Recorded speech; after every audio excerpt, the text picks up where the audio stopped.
Dan kalau bukan kita umat Islam yang mendakwakan khilafah, mau siapa? Kalau bukan sekarang mendakwakan khilafah, mau kapan? Soalnya kadang-kadang ada yang begini, Om Yudi. Ya. Iya Pak Ustadz, khilafah itu wajib katanya begitu. Tapi belum saatnya. Belum saatnya. Saya balik ngomong ke dia, nih Kang, ketika khilafah tegak, itu ayatnya bilang, wala yumakkinanna lahum dinahumul ladzi irtadalahum wala yubaddilannahum min ba'di khaufihim amna. Ketika khilafah tegak, agama akan terjaga.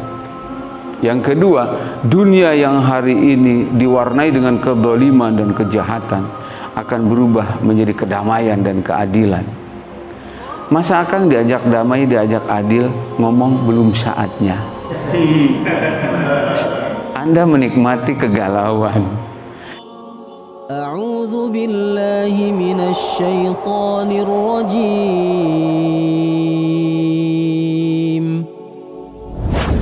Bismillahirrahmanirrahim.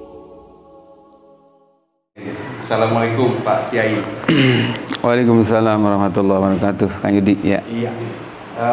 Terima kasih sekali lagi bahwasannya kami bisa berkunjung dan berdiskusi, mungkin menimba ilmu dari Pak Kiai. Adapun hal-hal yang menjadi pertanyaan tentu ini sejalan dengan viralnya Pak Kiai di media sosial. Ini satu sisi yang saya sendiri jarang melihat ada seorang kiai yang kemudian berani berbicara sesuatu yang mungkin bisa dikatakan masyarakat hari ini fobia dengan khilafah, fobia dengan syariat, fobia dengan fobia dengan Islam. Jadi sebenarnya apa latar belakang Pak Kiai kemudian berani mendobrak sesuatu yang tidak semua orang mau untuk melakukan itu, Pak Kiai? Punten Pak Kiai. Iya. Jadi Assalamualaikum warahmatullahi wabarakatuh. Soal berani itu di setiap orang ada.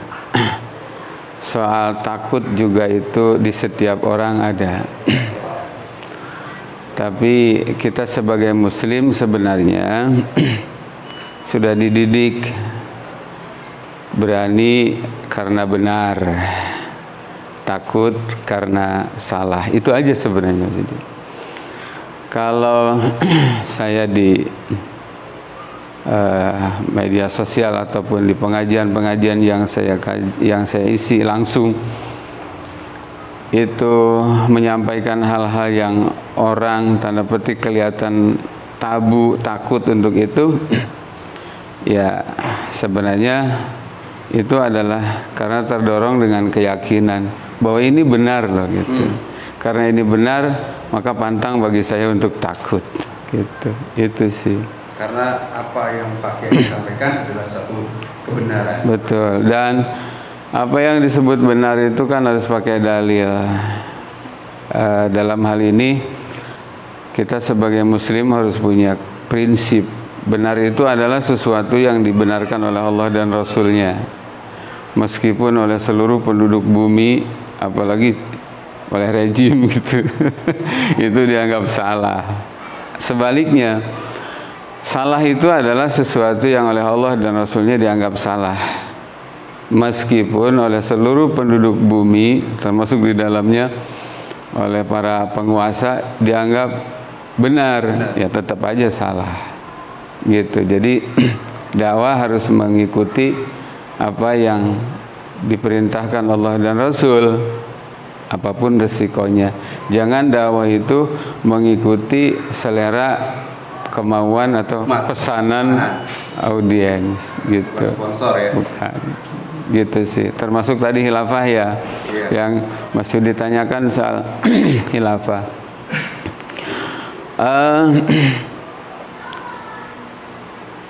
Terserah mereka mau benci khilafah, asal tanggung jawab aja, lancang, menstigma negatif khilafah, itu urusan mereka.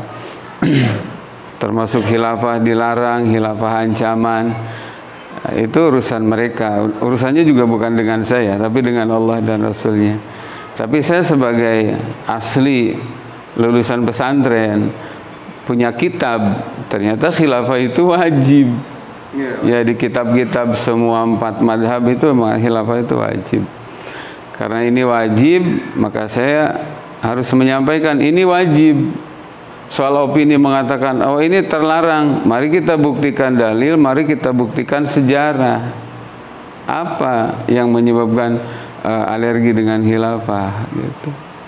Misalnya mengancam keutuhan NKRI biasanya gitu kan. Ya. Saya bilang dengan khilafah negara Indonesia akan terjaga. Bahkan demi Allah, khilafah tegak hari ini, Ramadan ini, dengan izin Allah, Timur bisa balik lagi ke Indonesia. Gitu. Bukan karena khilafah Timur lepas. Papua sekarang bukan isapan jempol kan, sudah menyatakan lepas dari Indonesia, mengibarkan bendera lepas dari Indonesia. Tentara dibunuh, polisi dibunuh, petugas kesehatan dibunuh, kemudian warga sipil dibunuh juga. Mereka juga terang-terangan ngajak duel dengan tentara. Jadi kenapa? Menunjukkan bukan karena khilafah, muruah Indonesia sudah nggak dihargai sama OPM. Kalau ada khilafah, tentara itu institusi yang sangat disegani, nggak akan ada yang berani begitu. Dan ini semua terjadi bukan karena khilafah, tapi khilafahlah yang disalahkan. Itulah piciknya para penganut demokrasi.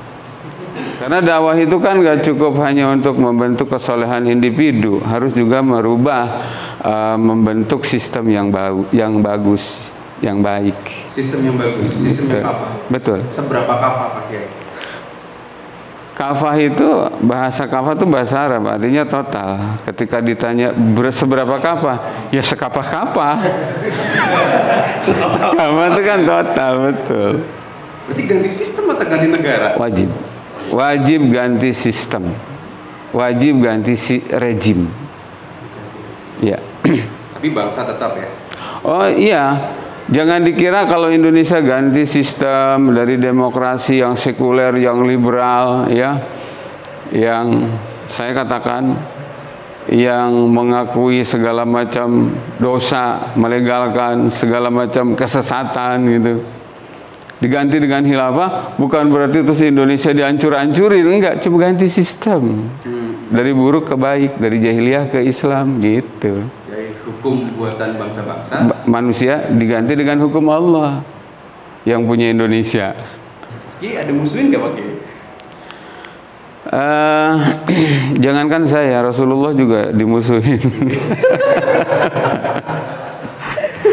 Jadi saya bukan siapa-siapa. Iya. Menyiasati itu agar ya kalau saya dengarkan baru pembukaan saja, saya lihat persona dari Pak Kiai, sebenarnya Pak Kiai sangat cinta dengan bangsa ini dan ingin memakmurkan. Betul. Kan gini, Om Yudi, kalau orang, saya katakan itu orang bodoh, walaupun mereka punya gelar di depan berendel, di belakang berendel. Kalau mengartikan cinta tanah air dengan ngecat mukanya pakai merah putih, dengan kemana-mana nyombong, aku Pancasila, aku NKRI. Bela Indonesia bukan begitu. Terus bagaimana caranya? Ikutin cara Nabi. Dan ini diabadikan lewat perkataan sahabat Umar. Laqad kunna adzalla qaumin. Kami ini dulu adalah kaum yang paling hina. Jahiliyah kan? Jadi mengalami 2 masa sahabat Umar.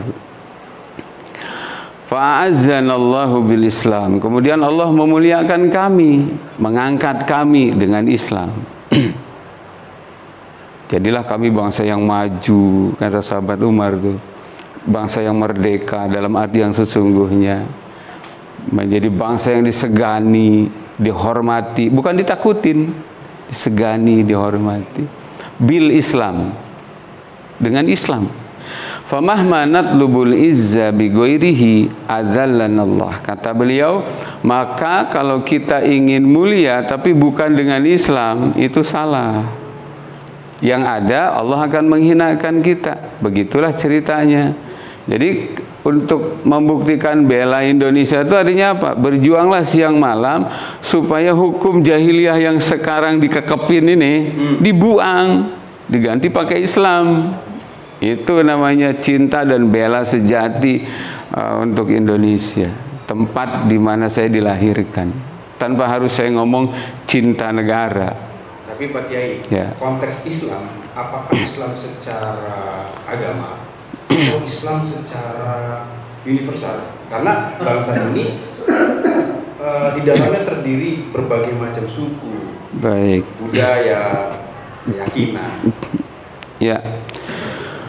Al-Islam dinun wa daulatun. Islam itu isinya adalah din, ya. Kaidah-kaidah, peraturan-peraturan yang menata hubungan antara makhluk dengan Khalik, Allah Sang Pencipta. Aturan-aturan yang menata agar setiap orang bisa berhubungan dengan dirinya. Termasuk di dalamnya nizamun yunaddimu alaqatal insan bil insan. Jadi tata aturan Islam itu memiliki tata aturan yang lengkap bagaimana seseorang bisa bergaul, berinteraksi dengan sesama manusia. Tidak dibatasi manusia di situ harus Islam dengan Islam aja. Makanya Kanjeng Nabi ketika jadi kepala negara, dan itu negara Islam pertama di Madinah, yang diurusi Nabi bukan cuma orang Islam, tapi juga multi agama, multi keyakinan, multi suku, ras juga. Itulah yang dimaksud dengan Islam rahmatan lil alamin. Sangat toleran. Iya, kalau hari ini ada yang bilang Islam itu intoleran, dia yang nggak toleran. Saya sering banget dituduh orang sebagai intoleran. Mengancam kebinekaan. Tapi faktanya semua orang tahu, saya nggak pernah bubarin pengajian orang. Mereka yang bilang kaum toleran, faktanya intoleran. Iya, asal nggak sependapat bubarin, asal nggak sependapat intimidasi, kita nggak pernah. Sekeras-kerasnya saya, setegas-tegasnya saya dalam pengajian, saya sebatas ini loh pendapat, ini loh dalilnya, ini loh faktanya. Anda suka ambil, Anda nggak suka, saya nggak marah. Gitu. Anda suka pahala buat Anda tolak, Anda nolak syariat Islam, katakan seperti itu. Oh, itu urusan Anda. Saya nggak perlu marah, apalagi saya mukulin orang, gitu lah kan. Itu. Dan lihatlah orang-orang yang sok toleran tuh pada akhirnya loh ya, mereka sering mencontohkan tindakan atau perkataan yang intoleran. Jadi anarkisme justru bukan bagian daripada. Jelas bukan. Dakwah itu adalah bil ala kul hadi sabili adu ilallah ala basiratin ana wa man ittaba'ani. Jadi dakwah ilallah itu adalah ala basirah, dengan dalil, dengan fakta. Plus ud'u ila sabil rabbik bil hikmah, gitu. Bukan dengan kekerasan. Oke. Iya. Baik, tadi Pak Kiai kan bicara ini karena satu hal yang harus disampaikan. Betul. Seberapa persen Pak Kiai mencontoh Rasulullah Muhammad? Oh ya, saya tertarik melanjutkan yang tadi. Oke. Jadi kalau orang mau bela Indonesia tapi bukan dengan Islam, malah pakai ajaran-ajaran yang lain bertentangan dengan Islam, sekularisme, liberalisme, demokrasi, HAM. Saya berani sumpah ini bulan puasa ini, demi Allah Indonesia gak bakal merdeka, bahkan akan terus semakin dalam jurang penjajahan neo-imperialisme. Kalau ingin merdeka, ganti hukum jahiliyah dengan Islam. Ganti rejimnya dari demokrasi dengan khilafah. Pasangannya khilafah syariat Islam itu. Dan khilafah harus dicatat Om Yudi, itu bukan ajaran ormas. Katakan itu ormas Hizbut Tahrir. Bukan, khilafah itu ajaran Islam. Hizbut Tahrir kan lahir tahun 53. Rasulullah mengatakan summa takunu khilafatan ala minhajin nubuwah, itu di awal-awal beliau dibi'sah 1400 tahunan yang lalu. Begitu. Sahabat juga berijma tentang wajibnya khilafah. 4 imam madhab juga mengatakan wajib. Jadi saya termasuk orang yang tidak percaya kalau ada selevel ulama, kiai nggak ngerti khilafah itu wajib. Paling juga pura-pura nggak ngerti. Karena ulama sendiri mengatakan nggak ada perbedaan pendapat. La khilafah fi wujubih bainal ummah wala bainal a'immah illa ma ruya anil asom. Satu-satunya ulama yang mengatakan khilafah tidak wajib itu namanya Asom, seorang tokoh Mu'tazilah. Jadi kalau soal pendapat ulama khilafah itu wajib, nggak ada perbedaan. Yang ada perbedaan pendapatan. Emang khilafah itu dasar ayatnya apa? Terus kata dasarnya apa? Khilafah itu di Al-Quran surat Al-Baqarah 30 ya. Wa in qala rabbuka lil malaikati inni ja'ilun fil ardi khalifah. Itu Imam Al-Qurtubi di tafsirnya mengatakan hadhil ayat aslun fi wujubi nasbil khilafah. Kata Imam Al-Qurtubi, seorang mufassir ulung, itu mengatakan ayat ini termasuk salah satu yang mendasari hukum khilafah itu wajib. Khalifah itu orangnya, kepala negaranya, institusinya adalah khilafah. Itu kalau bicara ayat. Kemudian kalau bicara tentang hadis, kita bisa ambil mafhum, Om Yudi, bisa ambil mafhum diantaranya tentang hadis Nabi yang panjang lebar tuh. Takunu fikumun nubuwah, masya Allah antakun, summa yarfa'uha Allah idza syaa yarfa'aha. Jadi kata Nabi itu begitu. Pertama-tama kepemimpinan pemerintahan kalian adalah pemerintahan kenabian. Aku kepala negaranya. Eksis selama Allah kehendaki eksis. Kemudian Allah angkat ini pada saat Allah menghendaki diangkat. Summa takunu khilafatan ala minhajin nubuwah. Berikutnya adalah pemerintahan mengikuti khilafah ala minhajin nubuwah. Ini berlangsung di masa kekhalifahan Abu Bakar, Umar, Utsman, Ali. Selanjutnya summa takunu mulkan adon. Datang pemerintahan yang ketiga nih. Itu disebut mulkan adon. Jadi pemerintahan yang menggigit, ya. Tapi masih sah disebut khilafah karena sekurang-kurangnya satu, hukumnya masih 100% pakai Islam dan sistem pengangkatan kepala negaranya masih murni dengan baiat. Gitu. Maka masih sah disebut sebagai khalifah. Tapi dari segi kualitas ini di bawah era Abu Bakar, Umar, Utsman, Ali. Kemudian kata beliau summa takunu mulkan jabriyah, kata Nabi akan datang pemerintahan dengan nama mulkan jabriyah setelah mulkan adon. Apa mulkan jabriyah itu? Satu pemerintahan yang satu hukumnya sudah sama sekali nggak pakai Islam. Ya, kalaupun dipakai Islam bukan karena iman, tapi karena unsur manfaat. Contoh di negeri kita ini masih mengakui hukum haji, bukan karena iman terhadap wajibnya haji, ada duitnya, Om Yudi. Bab talak, bab perceraian, begitu ya, begitu. Tapi ala kulli hal hukum sudah bukan Islam. Ini bukan jabriyah nih, sudah hukumnya nggak pakai Islam, kemudian para penguasanya juga dolim. Tapi kata Nabi ini ada masanya.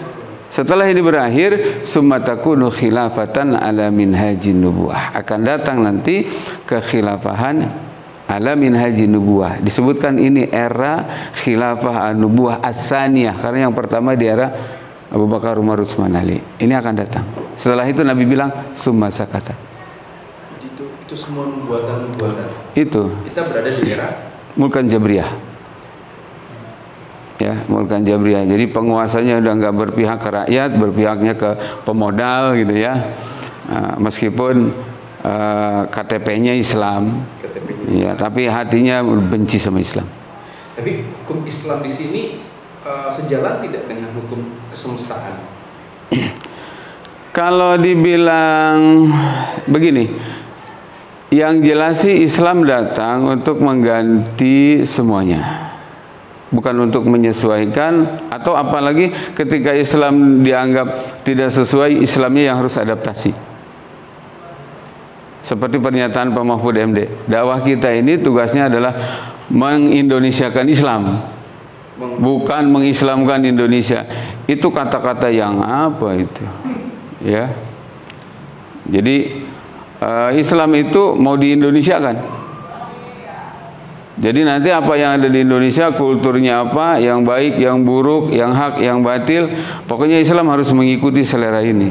Kebalik, yang ada adalah mengislamkan Indonesia. Karena ketika Indonesia diislamkan, sistemnya pakai Islam, rakyat Indonesia termasuk mereka yang non-muslim, demi Allah dijamin kesejahteraannya oleh Islam.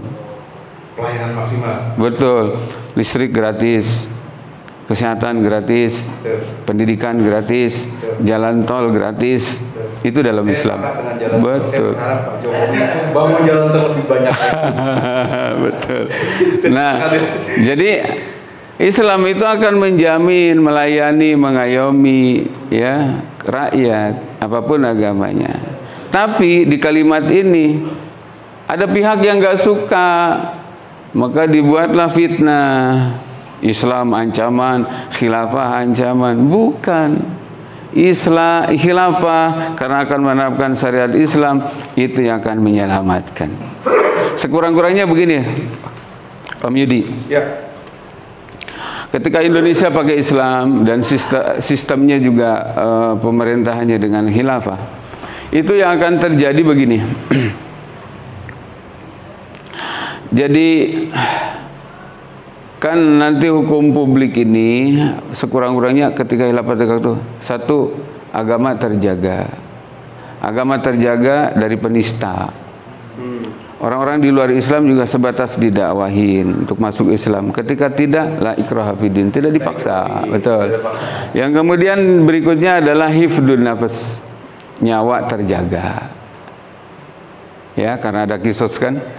Kemudian ada hifdul mal, kekayaan terjaga. Tidak ada ketimpangan. Ya, terus nggak ada orang semena-mena mencuri, memalak, merampok, korupsi segala macam, nggak bakal. Berikutnya ada hifdun nasab wa nasal, keturunan terjaga. Nah, itu berlaku untuk muslim dan non-muslim. Jadi ketika ada yang bilang khilafah itu ancaman, itu saya bisa simpulkan. Satu, dia orang yang tidak serius dalam agama, sehingga ingin bebas. Hari ini Islam, besok ganti agama, besok ganti lagi agama, kayak orang ganti sendal. Satu, dia akan terancam dengan khilafah tuh.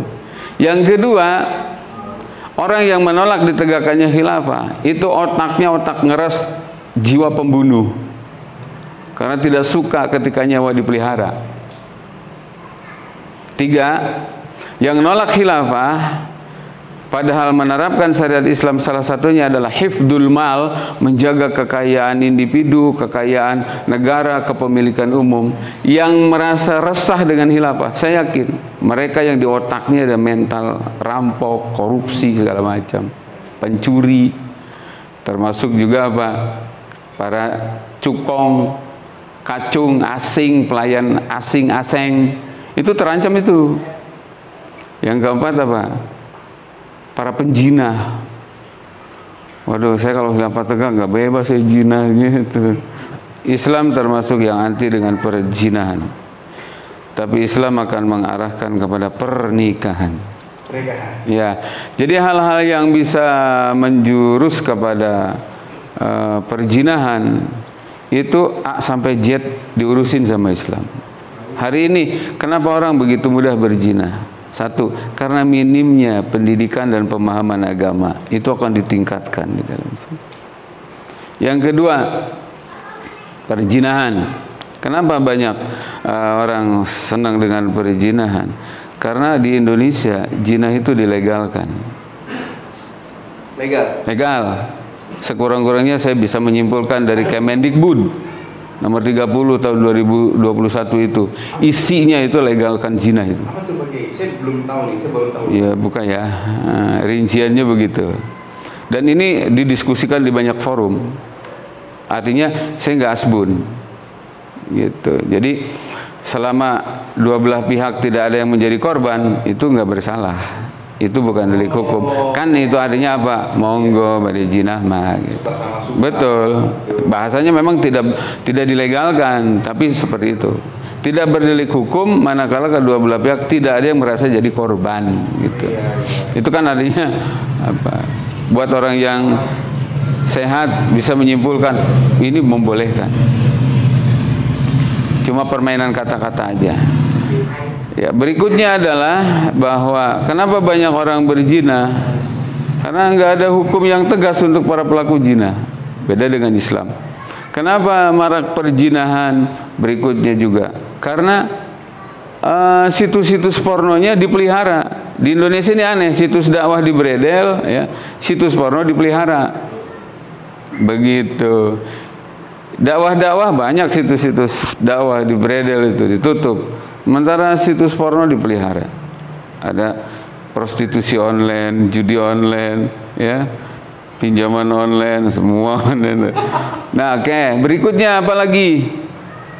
Seperti mengambil keuntungan di balik itu. Tempat-tempat zina, entah itu atas nama hotel, penginapan segala macam, itu kan dipelihara. Bahkan dianggap sebagai, oh ya, saya setuju banget tuh. Jadi ingat nih saya. Dulu waktu salah seorang gubernur, ya, berani menutup Alexis, ya, tempat zina itu. Saya masih ingat itu pernyataan Pak Tito itu. Waktu itu jadi Kapolri dia bilang, kenapa harus ditutup? Mereka nggak bikin resah ke masyarakat, bahasanya nggak bikin resah. Dan Alexis itu kan ada kontribusi ke negara, pajaknya sampai 30 miliar per tahun. Saya masih ingat angkanya itu. Ya, di berita. Artinya apa? Negara itu merasa berterima kasih dengan para pelacur. Maka bagaimana Indonesia jadi berkah? Gitu. Emasnya dikasih ke asing untuk membiayai negara, pakai duit racur. Jadi ini bodoh kapah namanya. Berikutnya, kenapa banyak perzinahan? Ternyata selidik demi selidik, ada juga sebenarnya para pelacur itu yang berzina karena terpaksa desakan ekonomi. Nah, di dalam Islam nanti indah banget nih. Dalam Islam yang diterapkan secara kafah dan tentunya hanya oleh khilafah. Pertama, pendidikan gratis, kesehatan gratis, keamanan gratis, BBM gratis, atau sekurang-kurangnya hanya mengganti biaya pengolahan. Bayangkan, pajak nggak ada, efeknya apa coba? Beban hidup orang menjadi ringan. Terus ada lagi bab Ihyaul Mawat. Ihyaul Mawat itu apa? Negara akan secara paksa mengambil alih tanah yang 3 tahun nggak dikelola. Punya siapa ini? Dikasihkan ke warga negara yang nggak punya tanah. Itu nanti untuk mereka, maaf ya, perempuan-perempuan yang menjualkan dirinya di tempat-tempat pelacuran atas nama terdesak kebutuhan ekonomi, itu nggak akan terjadi. Bayangkan, pendidikan ditanggung anaknya, kesehatan ditanggung, pajak nggak ada, sembako murah, kemana-mana dilayani oleh negara, tanah juga punya. Kalau masih kekeh ada yang jinah juga, ini bukan karena keterdesakan, karena kesukaan. ya doyan dihukumlah. Jadi itulah hebatnya Islam. Itulah hebatnya Islam. Makanya di Aceh itu pernah ada survei, walaupun Aceh belum 100% kafah ya, paling tidak adalah undang-undang Perda atau apa yang fokus kepada menyoroti soal prostitusi, kurang lebihnya begitu. Itu yang terima kasih siapa coba? Banyak non-muslim. Terima kasih katanya dengan Perda ini, ya, saya menjadi nyaman dalam rumah tangga. Betul.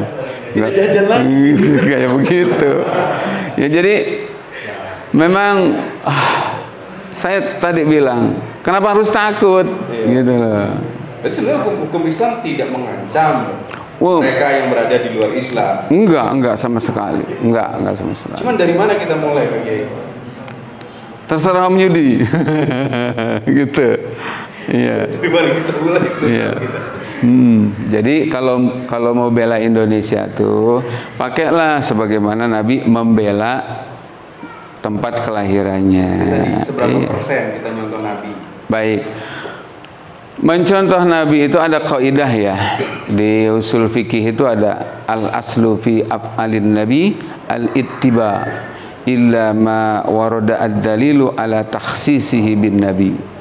Jadi hukum asal mencontoh semua perbuatan Nabi itu adalah wajib, kecuali ada dalil yang menjelaskan bahwa bidang ini khusus untuk Nabi gitu.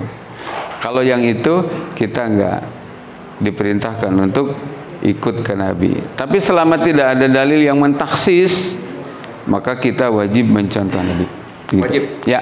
Poligami? Waduh, poligami. Iya. Beliau juga poligami. Ya. Perlu tahu saya nih. Baik. Hukum Islam itu kan ada wajib, haram, sunnah, makruh, mubah ya. Nah, poligami itu jatuhnya di mubah. Boleh. Iya. Apakah seorang itu memahami Quran harus pergi keluar negeri Kiai atau sekolah jauh?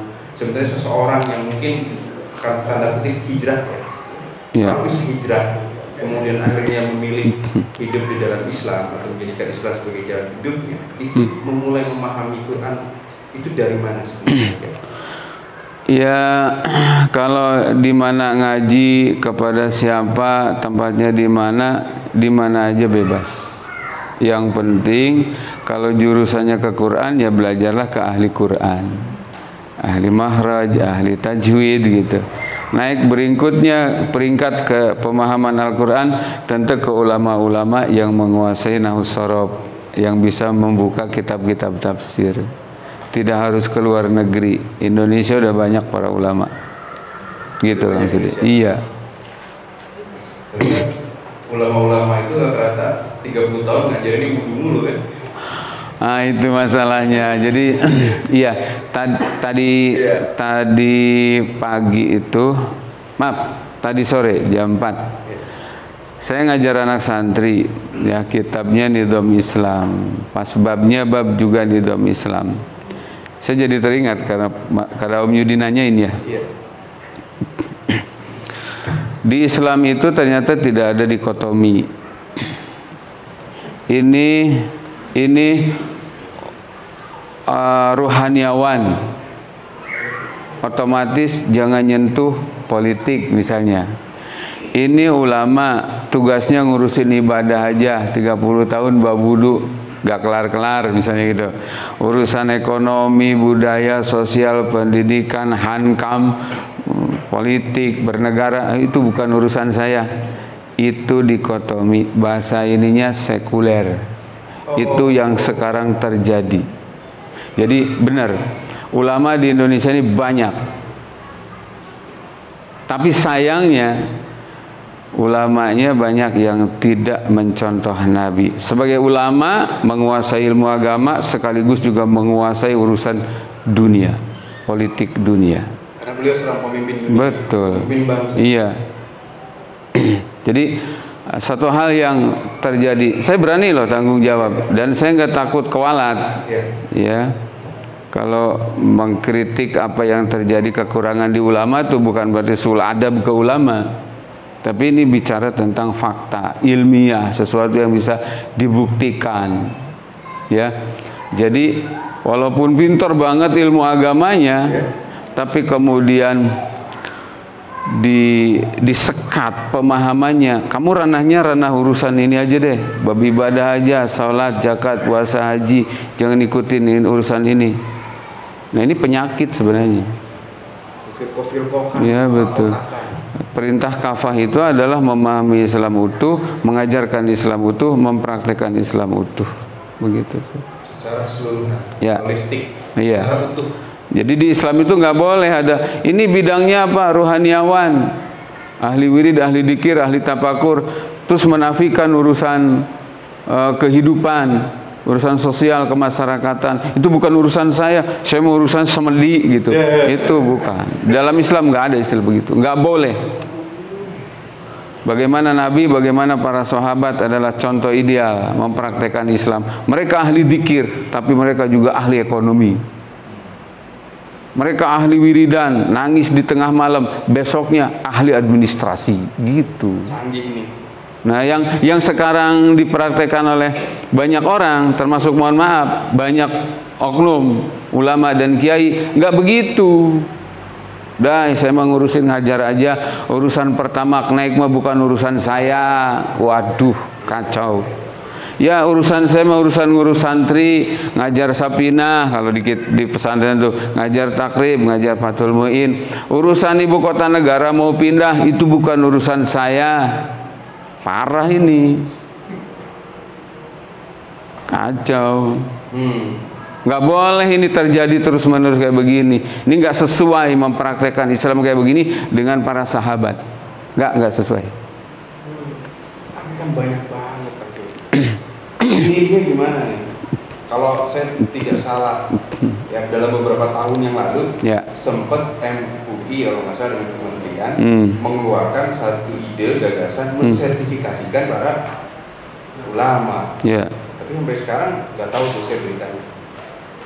Mungkin untuk itu kali, atau bagaimana pandangan Pak Kiai? Untuk membungkam, karena nanti yang dapat sertifikat diperbolehkan ceramah segala macam, yang dapat sertifikat dari mereka, yang nggak boleh. Dan kalau orang model saya kemungkinan nggak dapat sertifikat, nggak lulus, gagal. Pakai jalur calo, gagal, pakai orang dalam. Orang dalam. Iya. Gitu. Ceramahnya Pak Kiai yang mendobrak mainstream, nggak lulus Pak. Jadi kemarin juga beberapa waktu lalu saya ngaji di Garut. Kebetulan forumnya forum ulama. Saya bilang seharusnya para ulama itu malu. Kenapa? Kenapa yang aksi di depan mengkritisi kedoliman rejim penguasa yang tidak bisa ngurus rakyat, urusan COVID, urusan IKN, urusan 3 periode lah segala macam, urusan hutang yang sudah menggunung sampai tembus di angka 7.500 triliunan, dan itu tentu dibebankan kepada rakyat. Kenapa yang kritik ini kok mahasiswa? Pertanyaan saya, kemana kiai? Gitu kemarin saya bilang. Kemana ulama? Kalau bahasa Sundanya mah era gitu jadi kiai. Urusan kritis tentang kedoliman yang menimpa umat kalah cepat sama anak-anak. Malu saya, bener, serius. Harusnya yang ada di garda terdepan itu, yang kemarin itu para ulama, para kiai. Ya, sejarah saya pernah dengar bahwa rumusan ya sebelum PKI. Ya. Itu kan dalam itu para kiai juga. Betul. Ya itu tadi yang tadi Om Yudi bilang ya. Maaf. Masih banyak yang nggak peduli dengan persoalan kehidupan, taunya urusan pesantren aja, ngajar kitab, urusan rakyat bagaimana makan apa enggak, negara kelilit hutang kayak begini, kedaulatan negara sekarang sudah nggak ada. Pengen bukti Om Didi? Boleh, contoh. Kan Indonesia pernah nih ngebor minyak di Kepulauan Natuna, dimarahin sama Cina coba. Artinya apa? Udah nggak ada harga dirinya nih, tanda petik nih negara ini. Udah begitu, pernah juga ada kapal Cina ngambilin ikan di Kepulauan Natuna. Bukannya dilarang, sempat terjadi kejar-kejaran. Cuma itu pakai senjata, ini yang ngejar pakai keris. Aduh ampun, lucu banget. Terus ada seorang menteri bilang, Cina itu bukan mencuri ikan, tapi mengejar ikan Cina yang lari ke Indonesia. Saya bilang, lah ya lu pikir otak bangsa Indonesia bodoh? Orang udah pada melek sekarang, gitu Midi. Oke, Pak Kiai, balik lagi ke khilafah sebagai satu sistem hukum yang mungkin juga sebagai bentuk dari sebuah ideologi. Yeah. Apakah nanti pemerintahan ini juga akan berganti, bukan presiden, atau menjadi sebuah kerajaan gitu, parlemen gitu? Baik, khilafah bukan ideologi, Om Yudi. Oh, bukan ideologi. Bukan. Okay. Ya, yang ideologi itu adalah Islam.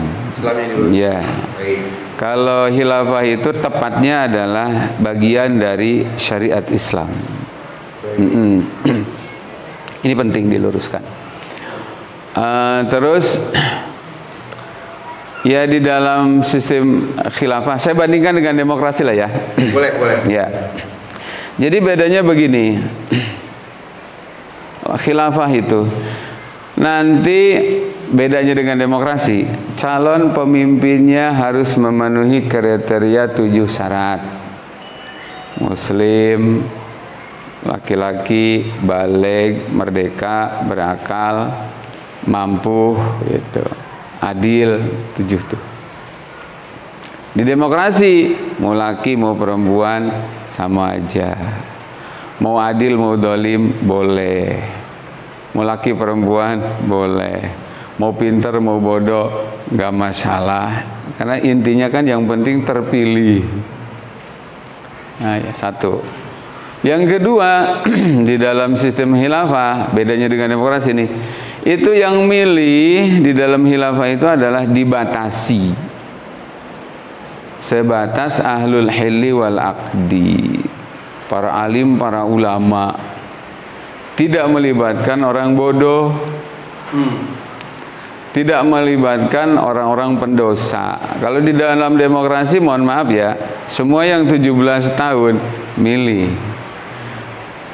Ulama milih, orang bodoh milih, orang Islam milih, non muslim milih, orang soleh milih, orang durjana juga milih. Ahli sedekah milih, tukang togel juga milih. Wanita solehah milih, pelacur germo juga milih. Nah, selain daripada boros biaya dalam demokrasi itu, karena harus melibatkan semua orang ikut milih. Bahkan yang kemarin orang gila juga milih. Dalam demokrasi enggak, dalam khilafah enggak, khusus para ulama. Jadi apa? Biayanya hemat biaya loh ya. Kalau untuk Indonesia katakanlah ulama-ulama terpilih dari ormas-ormas Islam di Indonesia yang ada di MUI, pilih aja masing-masing ormas Islam ada 5 duduk di sana sehari, 2 hari, 3 hari, selesai. Biaya nggak bakal triliunan. Tapi yang milih berkualitas. Berarti yang ketiga, oke, masih ada lagi. Dalam demokrasi, pemimpin yang terpilih akan menerapkan sistem sekuler atau hukum jahiliyah. Kalau di dalam khilafah, pemimpin yang terpilih melalui baiat para ulama tadi, tugasnya adalah mengurus rakyat dengan hukum dari Allah. Itu bedanya. Dan nggak ada pemilu per 5 tahun. 5 tahun ganti, 5 tahun ganti, boros biaya. Yang ada di dalam khilafah, selama terus menjalankan syariat Islam, mengurus rakyatnya, mengurus negaranya, di situ dijamin akan terjadi kesejahteraan, maka tidak ada pemilu, tidak ada baiat, terus kecuali khalifahnya melanggar syariat dan terang-terangan, maka itu nanti dimakjulkan oleh mahkamah al-zalim. Ada. Saya ingat khutbahnya Abu Bakar. Oh ya. Waktu beliau pertama kali dilantik. Beliau bilang selagi saya tidak melanggar hukum Islam, maka wajib saya untuk diikuti. Betul. Berarti kalau sejalan dengan Pancasila, kalau interpretasi yang barusan Pak Kiai sampaikan itu aktualisasi dari sila keempat. Sebentar, saya malah mau nanya ke Om Yudi, Pancasila masih dibicarakan, emang Pancasila masih ada? Iya, menarik ini. Iya, saya mau nanya, apa masih ada Pancasila itu? Kalau dari sila satu saja ketuhanan yang Maha Esa, ya sebagai dasar ideologi kita ada Pak Kiai.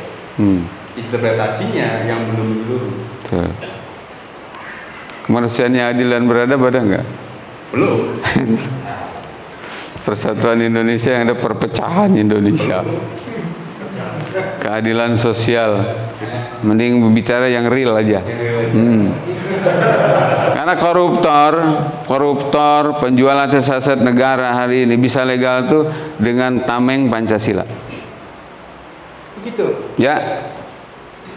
Termasuk menggebuk lawan politik dengan baju Pancasila, membubarkan ormas yang sebenarnya tidak jahat itu juga pakai baju Pancasila. Itu persis kayak dulu Masumi dibubarkan, apa salahnya oleh Soekarno? Karena bisikan dari Aidit, hajar dia, hajar. Hari ini itu terjadi, dianggap bertentangan dengan Pancasila, EPI dibubarkan, Hizbut Tahrir dibubarkan. Padahal dua ormas itu paling kritis di tengah-tengah umat, nggak merugikan rakyat. Justru bajar-bajar yang dipelihara malah yang nggak jelas itu. Ya, maksud saya, yuk diskusikan nanti di forum yang lain. Satu, Pancasila itu masih ada apa enggak? Ya, gitu. Ya. Oke, itu nanti kita atur di forum yang lain. Ya. Saya terpikirkan karena Pak Kiai menjelaskan yang barusan, saya cenderung justru ini sebenarnya interpretasi dari sila keempat. Kalau saya membacanya begitu loh. Ya. Arti kalau kenapa Pancasila belum terlihat real? Karena konteks dari ketuhanannya juga jelas. Saya termasuk orang yang nggak bisa dibohongi. Ya, karena ulama sekalipun menerima Pancasila pada saat itu tetap ingin mencantumkan tentang kewajiban menerapkan syariat Islam bagi para pemeluknya. Udah ya Soekarno, tapi besoknya dicoret. Ada pengkhianatan, bukan kesepakatan para ulama, derita para ulama. Kalau bicara syariat Islam yang kafah dalam naungan khilafah, sanadnya langsung ke Rasulullah. Begitu. Kalau dibilang apakah cocok atau tidak cocok dengan Islam, antara Islam dan Pancasila, buktikan. Kalau bertentangan, ya kita ambil Islam. Kalau tidak ada bertentangan, ya sudah, tanpa harus bicara Pancasila, bicara aja Islam. Kalau dianggap sejalan. Kan hari ini mohon maaf, ada orang yang memaksakan kehendak Islam dianggap sama dengan Pancasila, jadi Pancasilanya yang didakwahkan, jangan Islamnya. Kerasa nggak kayak begitu? Iya. Jadi ibaratnya Islam yang segede planet bumi ini mau dimasukkan ke bola pingpong. Kalau emang sejalan, bahas saja Islamnya. Nanti nilai-nilai yang ada di Pancasila ikut. Kalau sekarang kan ngomong syariat Islam dianggap nggak NKRI, nggak Pancasila, intoleran. Jadi yang hebat itu adalah orang yang kemana-mana dakwain Pancasila, jangan Islam. Itu sebuah fakta real kesesatan tanda petik di masyarakat. Apalagi ketua BPIP-nya sudah bilang musuh Pancasila yang nyata itu adalah agama. Pernah juga dia teriak, wahai umat Islam, bergeserlah dari ayat kitab suci ke ayat konstitusi. Kan mereka Badan Pembina Ideologi Pancasila. Artinya apa? Mereka sudah terang-terangan sebenarnya ingin membenturkan dengan Islam, karena yang diseru Muslim. Orang Islamnya kekeh aja pengen sama. Jadi jangan bawa-bawa Islamnya, Pancasilanya aja, keliru. Gitu. Kan dua kemungkinan, sesuai atau tidak sesuai. Kalau tidak sesuai, ambil Islamnya. Kalau sesuai, dakwahkan Islamnya. Nanti nilai-nilainya ikut. Kita Emang harus radikal, ya, harus radikal. Iya, radikal. Mengakar artinya radik. Dan tapi itu pakai bukan cinta anarkis kan? saya benci dengan anarkisme, saya benci dengan terorisme, apalagi benci, mengutuk saya. Ya, berislam itu harus radikal, mengakar gitu. Kayak tadi saya bicara tentang bagaimana cara menghilangkan pelacuran, kan harus radikal. Betul. Nggak bisa pelacur ditangkap di penjara sementara dia terpaksa. Lalu dalam Islam penyelesaiannya radikal. Oh, ini karena pendidikan yang lemah. Oh, karena ini tidak adanya sanksi. Oh, ini karena adanya situs-situs porno. Oh, ini karena apa? Terdesak, punya anak 6, butuh pendidikan segala macam, butuh kesehatan, kurang makan, kurang gizi segala macam, anak yatim kan. Duh. Itu sama Islam, nggak ujug-ujug dihukum, ini pelacur, dilihat. Itu radikal namanya. Mengakar, iya. berdasar. Iya, mengakar dan berdasar. Dan jangan salah, Om Yudi, hari ini tuh radikal tuh dinegatifkan ketika itu dinisbatkan ke Islam. Padahal sesungguhnya bersamaan dengan ini, komunis juga radikal, kapitalis tuh radikal. Dan kafah juga mereka. Kafah banget. Tapi itu nggak diangkat, ya, gitu. Liberal juga radikal, sekuler juga radikal. Ya, jadi saya termasuk orang yang selalu bilang ke jamaah, ke teman-teman pengajian tuh, ya dakwahkan Islam apa adanya, jangan ditambahin, jangan dikurangin, dan dengan akhlak yang mulia, dengan tidak memaksakan orang, ya, cukup sampaikan dalil sampai sampaikan fakta gitu. Nanti kemungkinannya Pak diterima atau ditolak. Ditolak levelnya beda-beda. Ada sekedar ya gitu aja ada. Tapi ada juga yang menolak sambil mitnah, ini radikal. Kalau gara-gara dakwah Islam yang benar dikata radikal, jangan takut. Buka bajumu, tepuk dada. Saya radikal sejati gitu. Gitu. Kita menjadi Oke. Kita lebih dari 1 jam ini. Lanjut, saya cari topik lain. Kita ngomongin mudik deh Pak Kiai. Yeah. Yang kapan sih istilah mudik? Mudik ya.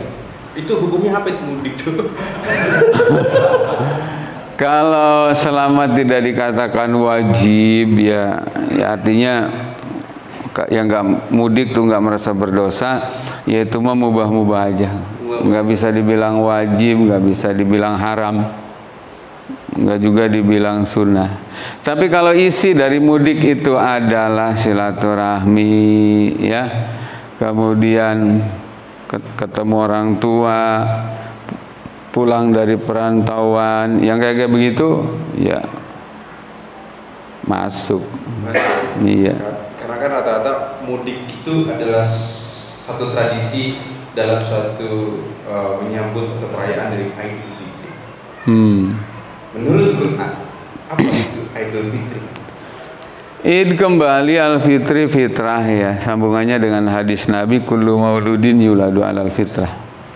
Wa innama abawahu yuhawidani au yunassirani au yumajjisani. Jadi setiap bayi yang lahir itu kan fitrah, kayak kertas putih gitu. Ibu bapaknya lah yang punya pengaruh penting, ini anak jadi Yahudi, jadi Nasrani, jadi Majusi atau apa. Jadi kembali ke Idul Fitri artinya kembali ke fitrah. Jadi setelah puasa sebulan, ya, taraweh, khatam Quran, terus tingkatkan ibadah sunnah, perketat diri dari maksiat.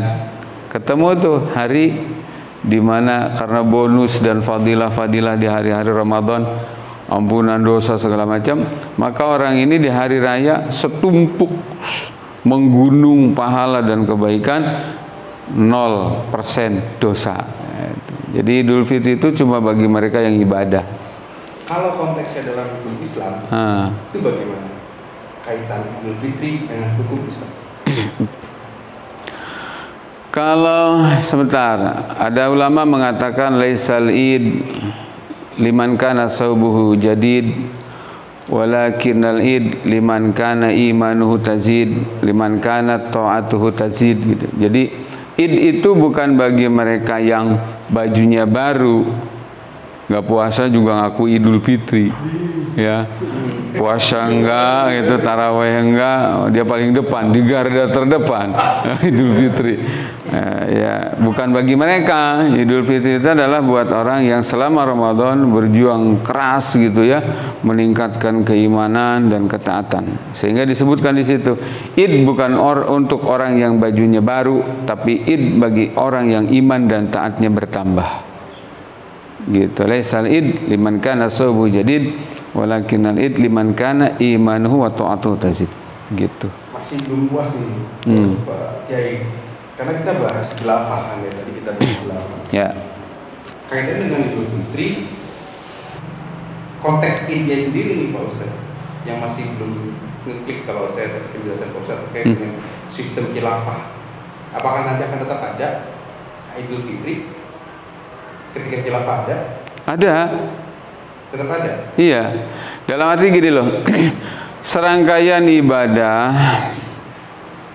terkait yang dikhususkan di Idul Fitri itu kan ya, satu penetapan Syawal, satu Syawal. Kalau ada khilafah nggak akan ada terjadi Lebaran Senin dan Kemis, Kemis dan Jumat, nggak ada. Memulai puasa Sabtu dan Minggu, nggak ada. Ra'yul imam yarfa'ul khilaf. Gitu. Nanti khalifah yang memutuskan, kembali ke hukum syara. Sumu li ru'yatihi wa abtiru li ru'yati. Berpuasalah kamu di satu Ramadan karena melihat bulan, atau berlebaranlah kamu di satu Syawal karena melihat bulan. Nanti itu di seluruh dunia melakukan ru'yah. Selanjutnya isbat, khalifah yang memutuskan. Gitu. Jadi ketika khilafah tegak, nggak akan terulang nih kayak begini-gini nih. Ngeri loh perbedaan hari raya itu. Betul. Saya kemarin untuk orang yang dewasa mungkin mohon maaf ya, nggak masalah, nggak jadi gesekan sosial. Ada di satu daerah di mana saya ngaji di situ, satu kabupaten di Jawa Barat. Gara-gara beda Lebaran, berikutnya bikin masjid berbeda. Awal-awalnya nggak langsung bikin masjid, tapi ada satu rumah yang dimanfaatkan pakai toa. Diteriakin, gustu kuatnya yang pakai baju bedug, gitu. Udah nggak tahan ya katanya, sudah pakai baju bedug, baju Lebaran. Sampai digituin orang. Dan pecah masjid, jaraknya dekat. Nah ini akan terus terjadi ketika sistemnya pakai kayak sekarang. Nggak ada khilafah. Terus yang kedua, bagaimana ketika khilafah tegak terkait dengan Idul Fitri? Ya malamnya takbiran sampai besok imam masuk ke mihrab. Terus berikutnya apa lagi? Berlaku tuh hukum syariat ya, selama Lebaran, hari raya Idul Fitri nggak boleh puasa gitu kan. Puasanya nanti tanggal 2. Berikutnya apa? Tradisi silaturahim, saling kunjungi itu dilestarikan. Tapi tempat-tempat maksiat, nah itu paling dibereskan semua sama khilafah. Kan sekarang tuh ada kecenderungan orang judulnya bahagia, mengekspresikan kebahagiaan hari Idul Fitri, tapi malah maksiat. Iya. Banyak gitu. Nah itu khilafah tegak itu nggak akan ada. Betul, mabok segala macam. Ya. Terus juga berikutnya nggak bakal terjadi juga yang namanya politisasi hari raya. Sama dengan juga politisasi pencitraan penetapan satu Ramadan, nggak bakal seperti itu kan ya. Kembali lagi, terus apalagi hal-hal yang merupakan syariat di hari raya ya berlaku. Hal-hal yang pelanggaran gitu ya, apalagi sistemik nggak bakal ada. Kultur masyarakat yang menyalahgunakan event Idul Fitri untuk hura-hura, untuk maksiat, itu juga nggak ada. tempat hiburan ada dalam Islam. Hiburan itu kan mubah, tapi yang menjurus ke maksiat dijamin nggak ada. Apakah bisa? Bisa. Negara punya power, nutup jalan tol aja bisa kok. Nanti 28, 29, 30 lajur tol itu kan dibuat satu arah. Karena negara yang mengatur, orang rakyat tunduk aja. Nanti juga begitu, kata negara, jangan ada nih tempat-tempat maksiat, peluang-peluang maksiat, rakyat menurut aja. Gitu. Tapi pertanyaan saya tadi belum kejawab tuh Pak Kiai. Ya. Gimana caranya? Mulai dari mana? Yang mana? Membangun khilafah itu. Oh ya, menarik nih. Khilafah itu kan wajib ya, karena wajib maka sebagaimana sholat, caranya diajarin. Puasa wajib, caranya puasa diajarin. Haji wajib bagi yang mampu, caranya haji diajarin. Khilafah wajib, diajarin sama Nabi. Gimana cara membangun khilafah itu? Itu kan? Ya.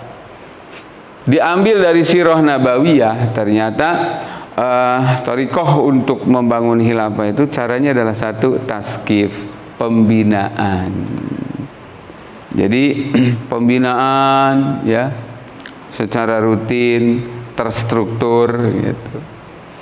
Yang kedua, tafaul ma'al ummah. Interaksi dengan umat, sampaikan khilafah itu wajib. Ada yang nolak, ada yang nerima, biasa. Gitu. Jangan sombong ketika diterima, jangan putus asa ketika dakwah ditolak. Sampaikan aja terus. Nabi melakukan itu nomor satu. Yang ketiga, talabun nusrah.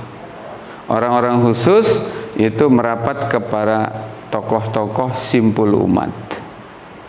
Datangi para jenderal, datangi para ulama, mereka-mereka yang suaranya didengar di masyarakat, dakwahin mereka tentang wajibnya khilafah. Nanti apa yang terjadi? Gini, orang-orangnya terbina, masyarakatnya sudah ngerti, kemudian para tokoh juga sudah paham. Itu pada saat terakhirnya nanti Allah yang akan menjadikan perubahan. Tiga. Itu ya di surat An-Nur 55. 55 wa'adallahu alladziina amanu minkum wa 'amilus shalihat. Jadi dengan demikian cara mendirikan khilafah nggak ada cara keempat dan kelima, cuma 3 doang. Taskif, pembinaan. Pastikan para pejuang syariah khilafah itu adalah orang-orang yang terbina. Yang kedua, tafaul mal ummah. Jelaskan kepada umat, akibat tidak ada khilafah, syariat Islam tidak tegak.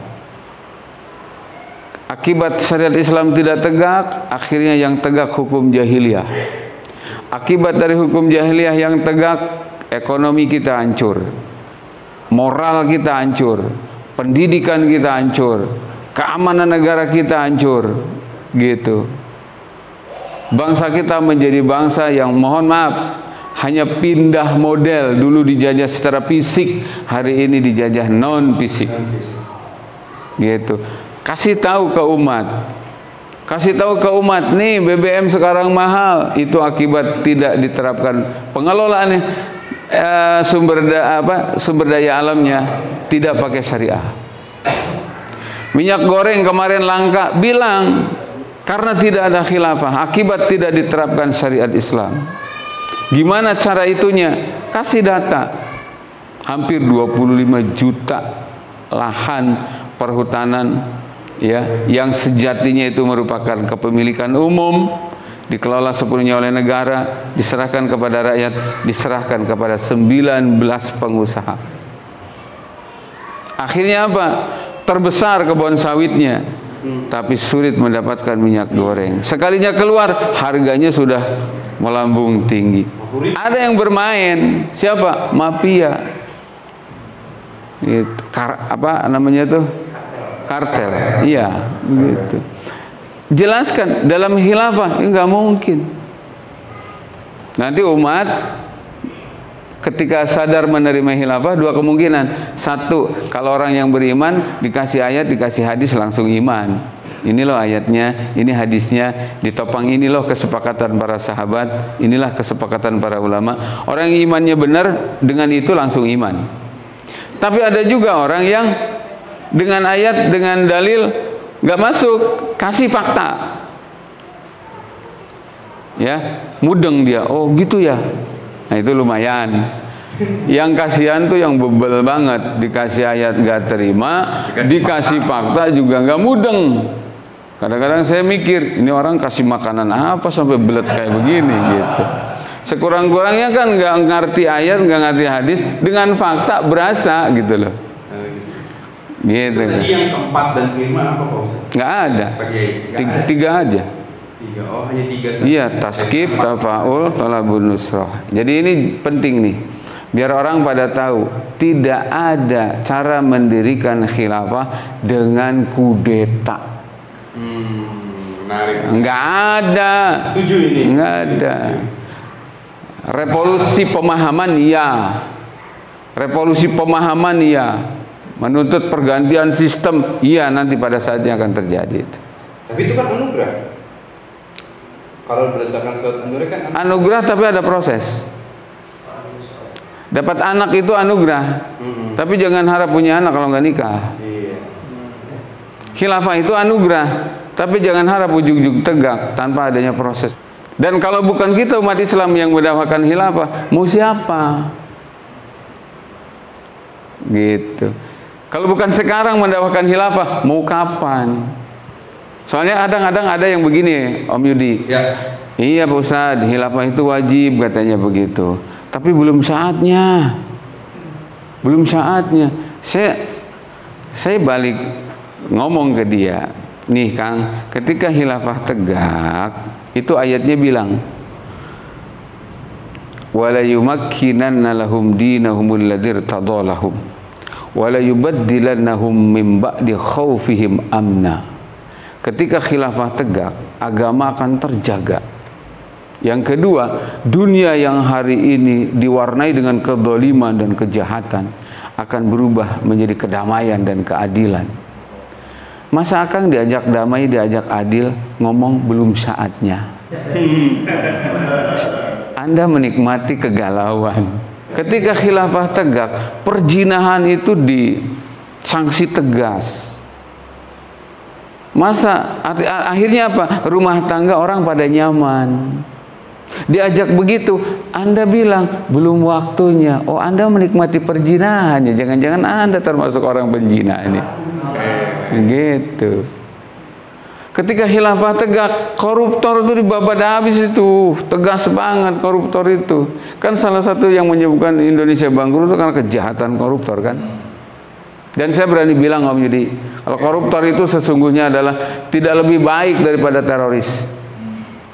Saya berani bilang ancaman di Indonesia radikul, teroris itu berapa persen kalaupun ada. Yang nyata jahat dan biadab itu adalah para penjahat koruptor itu. Dia membunuh nyawa secara pelan-pelan. Hak bayi untuk mendapatkan susu gratis dimakan sama dia. Jadi kita jangan tergiring opini seakan-akan radikul. Ridikol. Ya, teroris. Dan anehnya kan selalu disudutkan ke Islam kan? Iya. Sebenarnya saya ingin bilang yang jahat itu adalah para koruptor. Bukan berarti saya menafikan di Indonesia ada paham terorisme ya. Mungkin ada. Tapi saya keberatan kalau itu selalu diidentikan dengan Islam. Dan kalaupun ada, apakah mereka lebih jahat daripada koruptor? Saya nyatakan tidak. Yang jahat banget itu adalah koruptor. Saya tahu kalau undang-undang dibuat tuh atas pesanan asing melalui mereka. Gitu menjadi. Ya.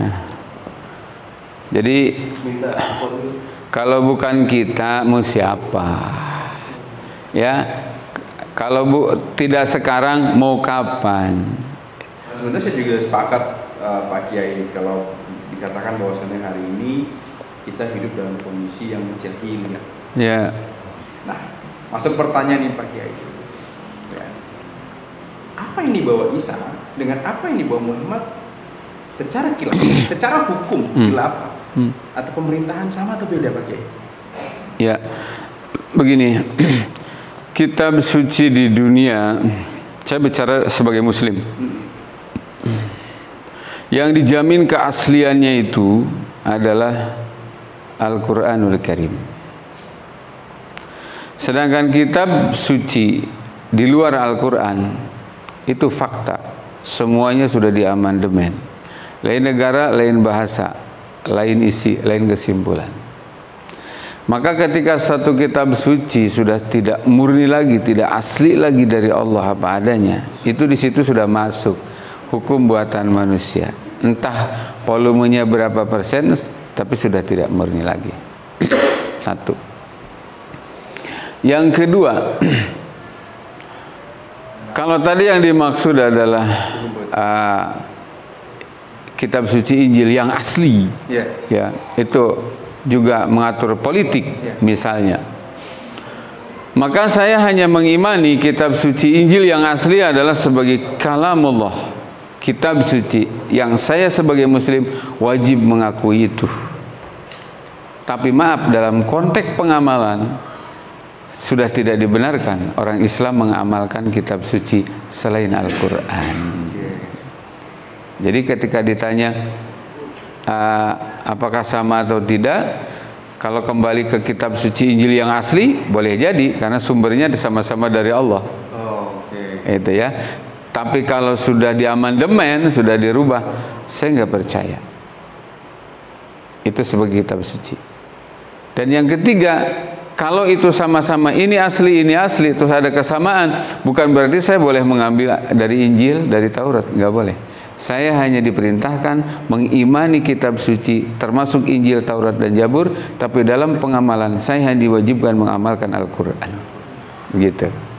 Runutan tauhidnya begitu. Meyakini ya. Betul. Mengimani ya. Ya. Tapi mengamalkan tidak. Mengamalkan tidak. Mengoperasionalkannya hanya. Iya. Artinya Quran bisa dioperasionalkan. Wajib. Iya. Melalui khilafah itu. Betul. Namanya. Betul. Dari khilafah, ayat-ayat itu bisa menegakkan syariat-syariat yang ada. Ya. Begitu ya? Ya. Jadi kan itu ayatnya ada tuh di ayat Al-Quran, wa qur rabbi adkhilni mudkhala sidqin wa akhrijni mukhraja sidqin waj'al li min ladunka sultanan nasira. Jadi wahai Nabi, katakanlah, kata Allahnya, minta ya Allah masukkan aku ke Madinah dengan benar, keluarkan aku dari Mekah dengan benar, dan beri aku kekuasaan yang menolong. Sultanan nasira. Itu adalah salah satu yang Allah perintahkan kepada Nabi agar Nabi berdoa minta itu, kekuasaan yang menolong. Menarik, salah satu kitab tafsir Ibnu Katsir itu saya ingat kalimatnya, qala Qatadah, Ibnu Qatadah, anna Allah Ta'ala 'allama an-nabiyya sallallahu alaihi wasallam bihadhil ayah. Dengan ayat ini Allah sedang mendidik Nabi. Apa isi pendidikannya? An la taqata lahu bihadzal amri. Nabi itu tidak akan kuat untuk menegakkan ini agama dengan target kafah, illa bisultanin, kecuali harus dengan kekuasaan. Jadi Islam tegak tanpa kekuasaan mustahil. Nah, kalau mengutip mengkritisi ayat yang tadi, ya, sebelum ada Sultan Nasiran, kan tadi itu keluarkan saya dan kemudian masukkan saya dengan cara yang benar. Berarti ada proses dong. Kalau misalkan khilafah ingin tegak, harus ada proses di mana in dan outnya dulu nih. Iya. Iya dong. Ada proses di mana seseorang untuk berpindah dulu. Iya. Ya. Maksudnya gini. Kan tadi cara mendirikan khilafah itu pembinaan, interaksi dengan umat tentang wajibnya khilafah. Kemudian ada orang-orang khusus banget mendatangi orang-orang yang menjadi simpul ummah itu. Ya. Bahwa Daulah Islam pertama terjadi di Madinah. Nabi melalui proses hijrah itu tidak menafikan dengan apa yang saya sebutkan tadi. Jadi Nabi tiba-tiba jadi kepala negara di Madinah itu hasil daripada 3 sebelumnya. Pengkaderan, interaksi dengan umat, tokoh-tokoh didakwahin, dapatlah dukungan. Bedanya apa? Yang didakwahin di Mekah, konsentrasi Nabi. Nabi hanya mengutus beberapa sahabat pilihan untuk mendakwahi tokoh-tokoh di Madinah. Ternyata yang menerima Islam di Madinah. Yasrib. Ala kulli hal, kemudian Nabi ke sini pindah. Karena tempat yang menerima untuk ditegakkannya syariah dengan kepala negaranya Rasulullah itu Madinah. Nah, soal ini mah soal apa? Kondisional. Misalnya saya di sini. Saya di sini dakwah di Indonesia. Khilafah tegak di Indonesia. Syukur alhamdulillah. Ternyata yang mendakwakan khilafah itu kan bukan cuma di Indonesia. Di seluruh negara sekarang ada, Om Yudi, ya, tidak kurang dari 60 negara ya. Ternyata Allah takdirkan berada di negara mana, nanti khalifah yang memutuskan. Yang penting seluruh Muslim di dunia tinggal ikut baiat sam'an wa ta'ah. Itu. Tentang apakah wajib saya orang Indonesia pindah di mana khilafah itu tegak? Tidak wajib. Transnasional berarti. Ya, artinya nanti tinggal kita dakwah kencengin, karena nanti akan terjadi futuhat. Futuhat itu adalah penggabungan. Nanti semuanya akan bergabung. Ini sejarah akan berulang nih. Jadi kalau negara-negara imperialis menyebarkan ideologi kapitalis atau komunis itu kan dengan perang. Kalau Islam enggak, dengan dakwah. Tuh, tadi Pak Kim ya. Sejarah berulang. Ya. Dasarnya sejarah berulang. Artinya kan Nabi sendiri yang bilang kekhilafahan yang sudah alamin haji nubuah terganti dengan mulkan Adhan, dengan mulkan Jabriyah, kata Nabi nanti akan terulang, terjadi lagi khilafah alamin haji nubuah. Gitu maksudnya. Dan apa yang dilakukannya adalah persis dengan apa yang dilakukan oleh Nabi sebelum hijrah ke Madinah. Pengkaderan, betul, pengkaderan, mendidik orang per orang menjadi pribadi muslim yang taat dengan syariah karena dia akan menjadi pejuang syariah. Kemudian dakwahin kepada umat, paling tidak umat mengakui walaupun tidak menjadi pejuang langsung di dalamnya, tapi tidak menolak, itu targetnya. Ciri-ciri persis itu. Betul. Makanya disebut alamin hajin nubuah. Manhaj itu kan torikoh. Jadi khilafah yang dijanjikan oleh Nabi akan datang lagi itu bukan khilafah KW, bukan klaim, bukan abal-abal, tapi khilafah yang benar-benar proses mendirikannya sama dengan yang ditempuh oleh Nabi dan para sahabat waktu di Mekah. 3 itu. Yang kedua, khilafahnya tegak benar-benar untuk menegakkan syariat Islam secara kafah sehingga dunia nanti paling tidak di Nuqtatul Ula namanya, di negara di mana nanti akan terjadi, di situ dulu itu betul-betul terjamin semuanya. Setelah itu baru futuhat, dakwahin negeri-negeri mayoritas kaum muslimin dulu begitu. Pertanyaan lagi Pak Kiai. Ya. Pak Kiai bilang menjadikan. Saya tadi teringat nih tentang surat Al-Baqarah 30 ya. Ya. Bahwasanya Allah menjadikan Adam sebagai khalifah. Karena saya sepakat bahwasanya khilafah adalah solusi. Ya.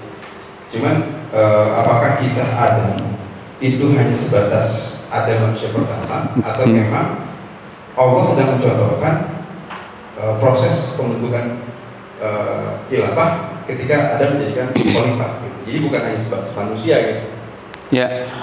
Untuk Nabi Adam sendiri saya terbatas di tafsir itu ya. Satu di tafsir Jalalain sebutan Nabi Adam sebagai khalifah fil ard, tugasnya adalah litanfi di ahkamillah, untuk menerima hukum-hukum Allah kemudian ditegakkan di tengah-tengah masyarakat manusia pada zaman itu yang jumlahnya masih sebatas anak-anak beliau.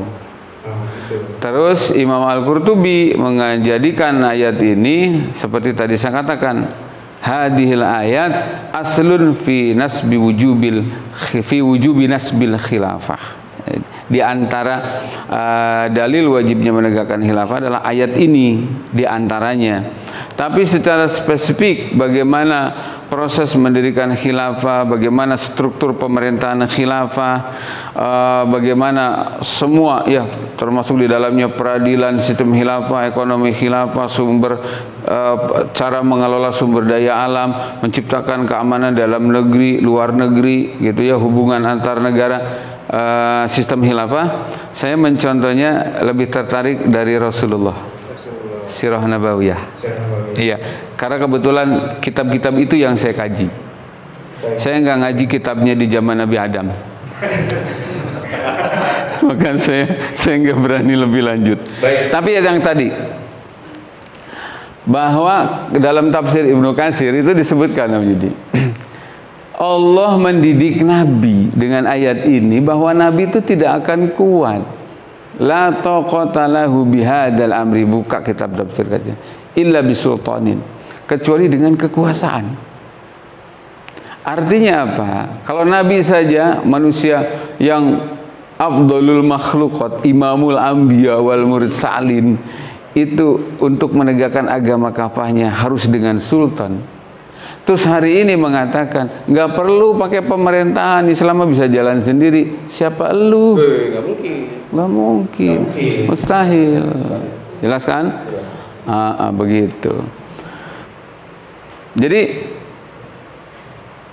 saya optimis, ini hanya persoalan kapan dan di mana. Demi Allah pasti tegak. Di era ini itu sama dengan orang disebut, ya Rasulullah, kapan kiamat terjadi?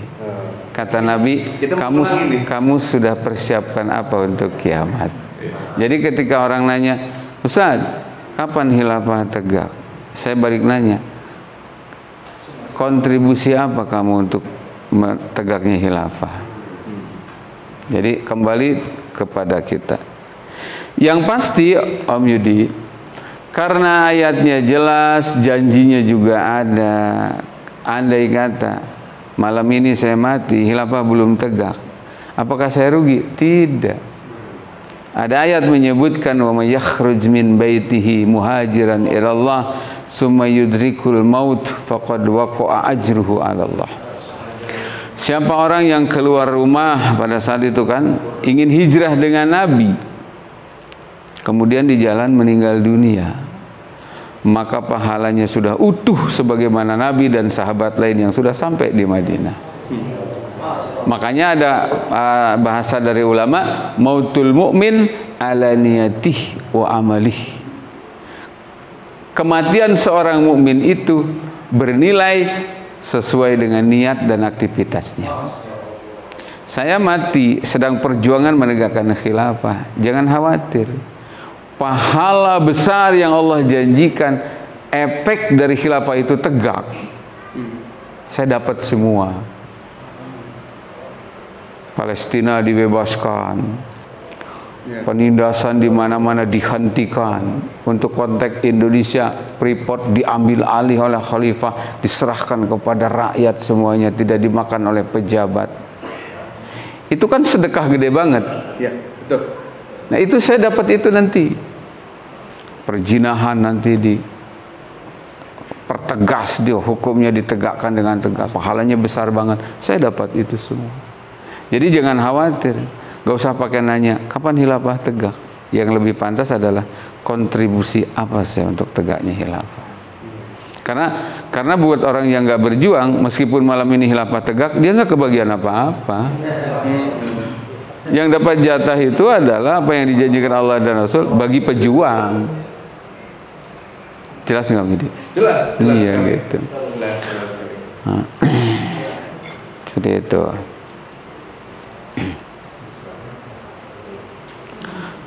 Terus gini lagi Om Yudi. Jadi saya tuh nggak risih ngomong kayak begini, apalagi takut. Kenapa? Dasarnya adalah apa yang saya sampaikan ini sejatinya, kalau orang tahu ya, kalau orang tahu, apa yang saya sampaikan ini sejatinya adalah ini bukti saya sayang kepada umat manusia. Jadi saya mendakwakan khilafah ini demi Allah, karena saya sayang dengan manusia. Bahkan saya bertanggung jawab juga memikirkan keselamatan orang-orang non-muslim. Ajarannya bukan ajaran organisasi, bukan ajaran kelompok, tapi ajaran Allah. Yang kedua, disampaikan adalah demi untuk keselamatan manusia. Paling tidak kalau ada khilafah tegak, orang non muslim nggak mau masuk Islam, paling tidak non muslim merasakan kesejahteraan di dunia, kebahagiaan di dunia, minimal itu. Beda dengan ketika khilafah tidak tegak, bukan syariat Allah yang berjalan, akhirnya apa? Orang muslim sengsara, non muslim juga sengsara sekarang ini. Jangan dikira di Indonesia yang tertindas dengan sistem ini cuma orang Islam. Saya banyak punya teman di perumahan-perumahan itu, ya Allah, ya Allah, ya Rabb. Non muslim sama juga dengan orang kita, gak punya beras, anaknya sakit gak mampu berobat. Saya nanya, agamanya apa, Kang? A, katanya agamanya. Ya Allah, kasihan banget ya, gitu. Jadi saya begini itu sedang berjuang untuk nasibnya umat, dan gak digaji lagi. Ya, digajinya sama Allah dan janji dari Rasulullah. Ini ayatnya nih gitu.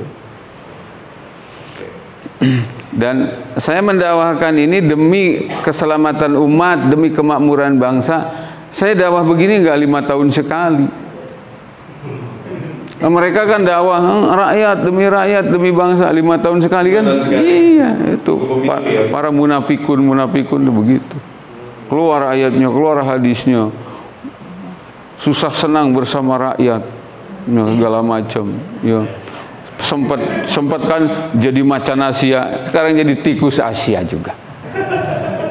Demi rakyat, ada tikus juga ternyata. Mungkin berat kali melawan sistem yang besar.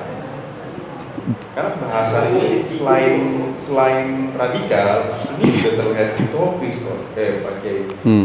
Iya kan? Orang kalau nggak menyentuh kolbunya, ini suatu hal yang utopis.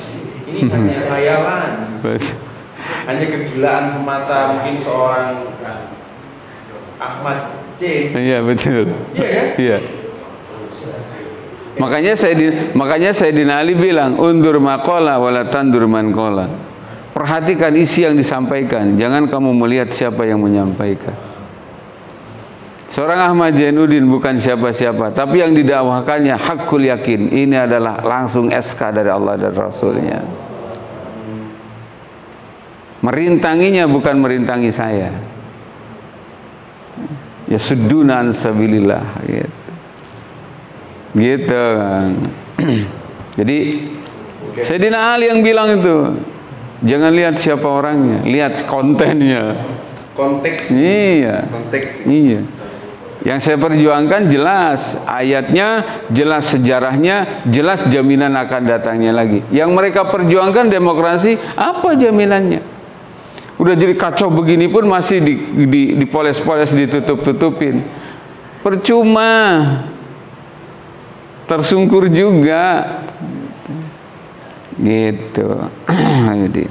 Oke. Di surat Al-Baqarah 185 itu kan bicara Ramadan lagi. Konteks Ramadan itu seperti apa, Pak?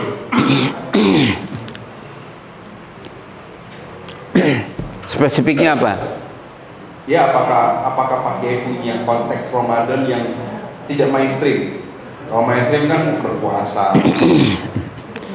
Ya, ada bahasa ya. Rasulullah Muhammad itu menjalankan puasa sepanjang beliau menegakkan hukum Allah. Betul. Ya, yang jelas begini. Ending dari hikmah puasa itu kan la'allakum tattaqun. Kutiba alaikumusiyam kama kutiba alal ladzina min qablikum la'allakum tattaqun, supaya kalian semua bertakwa. Nah, apa takwa itu? Imtisalul awamir wajtinabun nawahi, kan? Melaksanakan semua perintah meninggalkan semua larangan Allah. Bisakah predikat takwa diraih tanpa adanya penerapan syariat Islam? Saya jawab, gak bisa. Bisakah mendapatkan predikat muttaqin versi Allah dan Rasulnya loh ya, bukan versi masing-masing orang, tanpa adanya khilafah? Jawabannya nggak bisa. Kalau begitu gimana dong kita ini orang?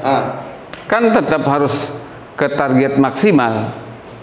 Kembali ke kita, apakah kita puas dengan situasi yang sekarang ada? Atau ada ingkar di dalam hati dan kerinduan untuk berjuang menegakkan Islam, menegakkan khilafah? Bagi dia dapat nilai sempurna takwa. Kayak tadi, berjuang menegakkan khilafah, keburu mati, khilafah belum tegak, dapat dia. Saya punya cita-cita ngapalin Quran, sedang saya hafalkan. Baru setengah juz saya meninggal dunia. Karena niat dan amalnya sudah real konkret di hadapan Allah nanti di akhirat, saya akan dikumpulkan dengan para hufaz. Ketika khilafah belum ada, sekarang nih Ramadan ini, khilafah tidak tegak. Bisakah saya mendapatkan nilai predikat takwa yang diperintahkan oleh Allah dan Rasulnya? Bisa. Siapa? Yaitu orang-orang yang tidak memahami hanya sekedar puasa, tapi juga meyakini bahwa takwa itu harus orang dan sistem. Maka dia berjuang. Jelas nggak Om Yudi? Jelas. Takwa harus. Susah kalau cuma orangnya disuruh takwa, sistemnya dibiarkan maksiat. Betul kan? Contohnya. Jadi ibaratnya disuruh mandi, tapi di kubangan sampah. Betul. Contoh ya. Takwa bulan Ramadan karena nggak ada syariah, masya Allah. Tempat-tempat maksiat juga berderet, kafe, diskotik semua jalan. Gimana? Gitu. Jadi itu satu, bahwa perintah puasa yang sejatinya untuk mengantarkan kita menjadi manusia yang takwa, ya maka ini takwa ini perlu ditopang. Selain daripada ketakwaan individu, ini sistem harus mendukung orang untuk bertakwa. Dan itu tidak mungkin kalau tidak khilafah. Satu. Yang kedua, berkenaan dengan Ramadan ya Om Yudi. Ya. Ternyata Ramadan tercatat dalam sejarah sebagai bulan perjuangan. Para sahabat tuh melakukan banyak event jihad fisabilillah itu di bulan suci Ramadan. Jika momentum. Iya. Maka jangan artikan puasa sebatas nahan lapar dan haus, tapi tidak berpikir bagaimana hari ini Al-Aqsa digempur sama Israel. Ya. Terus kemarin ada seorang syekh, salah seorang imam di Masjidil Aqsa ditangkap sama otoritas Israel gara-gara menyeru supaya pemerintah Mesir turun tangan ini membantu sesama muslimnya. Cuma karena itu ditangkap. Gara-gara tidak ada khilafah, di sini kita puasa, di situ mereka digempur, dihujani bom. Padahal sama-sama wajib kan menolong muslim dimanapun wajib. Nah ini yang apa namanya yang akibat pemahaman sekuler ya, orang kadang merasa cukup dengan puasa.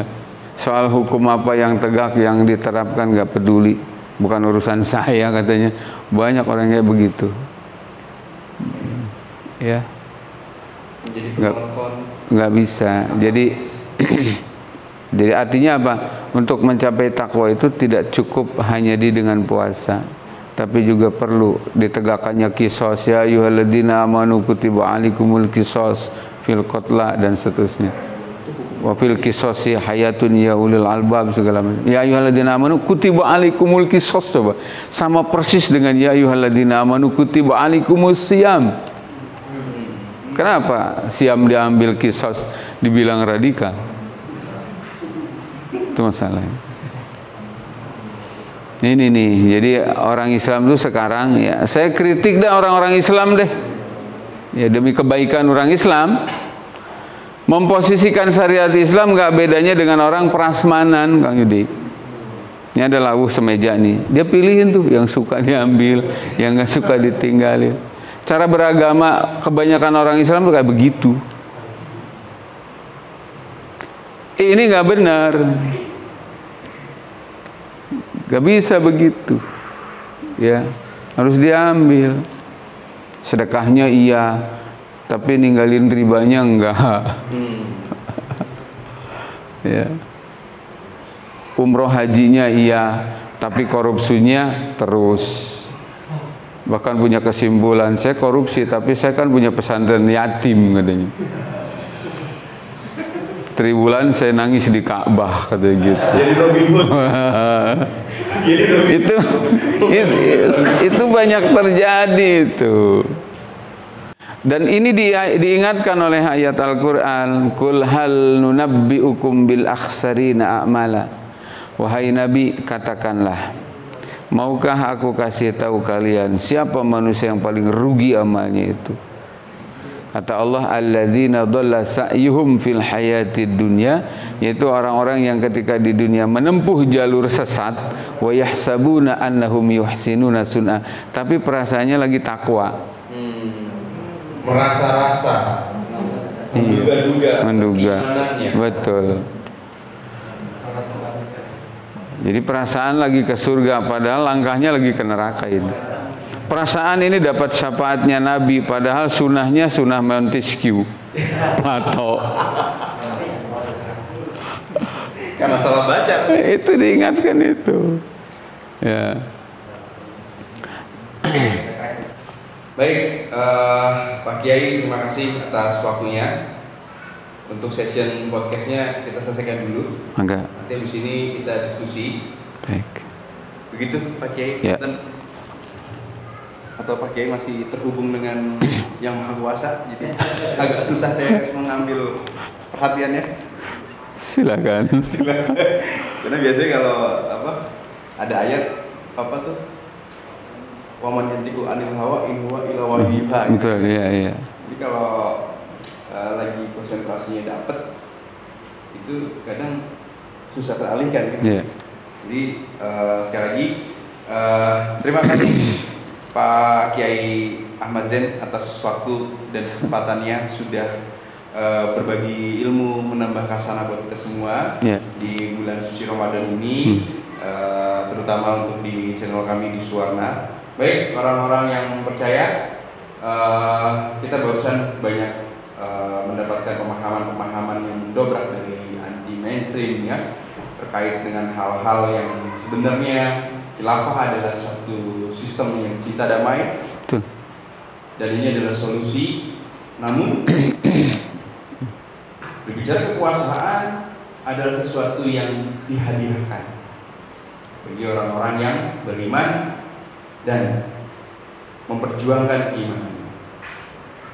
Terima kasih. Assalamualaikum warahmatullahi wabarakatuh. Sampai jumpa lain waktu.